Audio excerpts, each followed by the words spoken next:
with both the NBA and Stanley Cup finals going on at the same time, I thought it might be kind of cool to do a video series where I go through the games as they're happening in real time. So this video, we're going to be covering the game ones, and in the NBA, it was the Nuggets winning at home against the Heat, 104-93.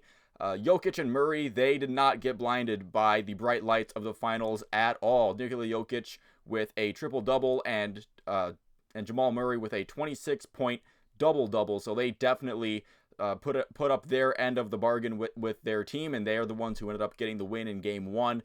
Denver establishing themselves pretty much throughout the entire first three quarters, and by the time the Heat started to mount a quote-unquote comeback in the fourth quarter, the game was pretty much over, and it was still more than a 10-point victory for Denver. So while the Miami Heat, you can take some solace in knowing that you definitely didn't give up, and you did get some momentum in the fourth quarter, and you can maybe say that you could segue that into this game too by not completely dying. It was pretty much a game that was essentially decided pretty well early into this that it was Denver's to take. The Heat had a pretty rough shooting night, 40% from the field, 33% from three, although that was better than what Denver shot from beyond the three-point arc, and they only had 2 free throws, although I wouldn't really say this was a result of bad officiating or anything. It's just that Miami didn't really have the attack that you need in order to garner a lot of free throws, especially in the finals when referees might be a little more leaning towards swallowing the whistles when there's a 50-50 chance. You really have to make sure that, especially when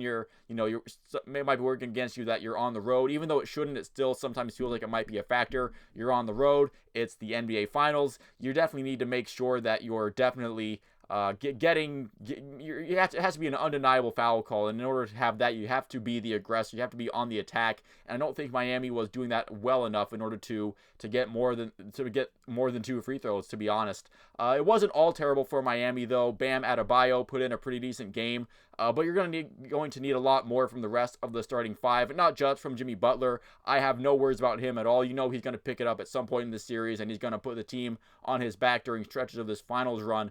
But the rest of the team, like Caleb Martin and Max Strus, are definitely going to have to be legitimate threats from the outside. They can't shoot the way they shot in game one and expect it to be any sort of competitive series. It's going to be a real short finals if those two guys can't get it going from the floor and becoming shooting threats to open up space for Jimmy Butler, open up space for guys like Bam Adebayo to do their thing.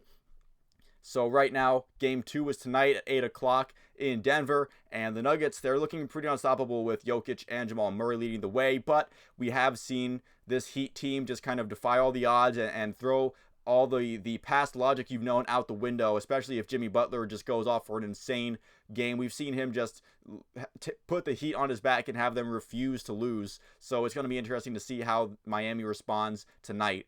Over in the NHL, yet last night it was Vegas taking game 1 against Florida 5-2, also at home. So both home teams in the West Coast, or not necessarily West Coast, but deep in the West, they definitely won their games pretty emphatically. 5-2 victory for Vegas. This game, although I do think the game was closer than the final score would indicate, Vegas was able to pull away late. And I do think both goaltenders had solid games. Even Bobrovsky, even though he did allow 4 goals and his save percentage doesn't look that good. I'll explain a little more in a little bit. I feel like there was a lot more special teams play than usual. Both of these teams wasting no time getting chippy with each other. There was definitely no love lost between the Golden Knights and the Panthers. A lot of pushing and shoving, a lot of scraps, and a lot of just and some of it's more than just some after the whistle pushing and shoving. There was a lot of undisciplined play. It might have been a result of the breaks that both of these teams had, especially with Florida. They definitely seemed a little bit more unhinged than the Golden Knights were in this one. A Vegas power play was the setting for both goals in the first period, although the first one was a Panthers shorthanded goal off of a nice individual play from Eric Stahl to make that happen. Shea Theodore would open the second period scoring, dog walking Duclair in the process. Aiden Hill had an insane save on Nick Cousins.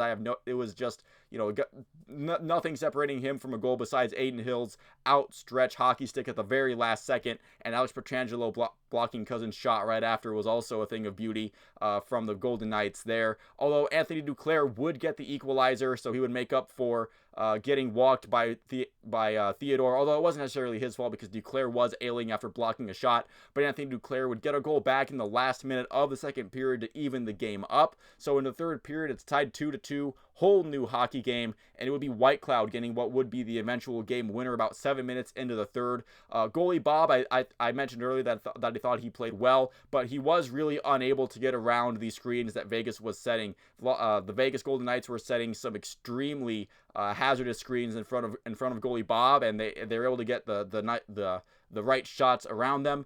And then when it's already 3-2, it would be Mark Stone scoring on a beautiful shot. No matter what you think of how the shot got there, whether or not it should have counted, that shot was an incredible roofer, bar down, textbook top cheese. That's exactly what you want to see if you're a Vegas Golden Knights fan. If you're a Florida Panthers fan, you probably wanted to see this goal called back as Florida would challenge for a high stick. It definitely seemed borderline, and the announcers on the TNT crew definitely seemed to be leaning toward that it was a high stick.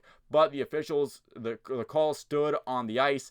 Paul Maurice with a pretty funny quote today about that call, saying that, well, the refs definitely were excited to get us in the penalty box again, which might be, that's a funny quote from him. We'll see how the officiating changes throughout the rest of the series, if it even does. So that was a controversial call, although I wouldn't call it in like the top 5 of missed calls, controversial calls. It definitely is one that gets the Stanley Cup going. Florida seemingly after this one, it's 4-2 with less than 10 minutes left. They kind of, I don't want to say, I don't think they gave up, but they definitely made sure to take their pound of flesh in defeat after that goal. They're definitely a lot more scrappier. They got a lot more open with just, we're going to straight up start punching people now for, we're just going to start punching people, and we don't really care if we go to the penalty box anymore because it's 4-2. It's probably a lost cause anyway. And that's what I also mentioned with some of the more undisciplined play, where at the end of the game, they just kind of threw all caution to the wind and just said, yeah, we're going to punch you. And Florida they do play with that screw you attitude that while you need in the playoffs, there is a point where it kind of starts to step over the line, even by playoff standards. And Florida has definitely been walking that line for a lot of this run. Game 2 is tomorrow in Vegas. We'll see how Florida responds. My faith in the Florida Panthers is not wavering one bit because they were in much worse shape against Boston. So I don't think Florida's going to wilt under the situation here. If Vegas takes Game 2, it'll be because Vegas is just going to once again play a little bit of a better game. And while Vegas certainly can take Game 2, I definitely wouldn't count Florida out to tie this series up. So that was just a little video recapping the Game 1s and giving a little preview to Game 2 of both the NBA and the Stanley Cup playoffs. I plan on doing this for as long as these two finals series last, so I hope you stick with me for that. Thank you for watching this far into the video if you made it, and I will see you at the next one.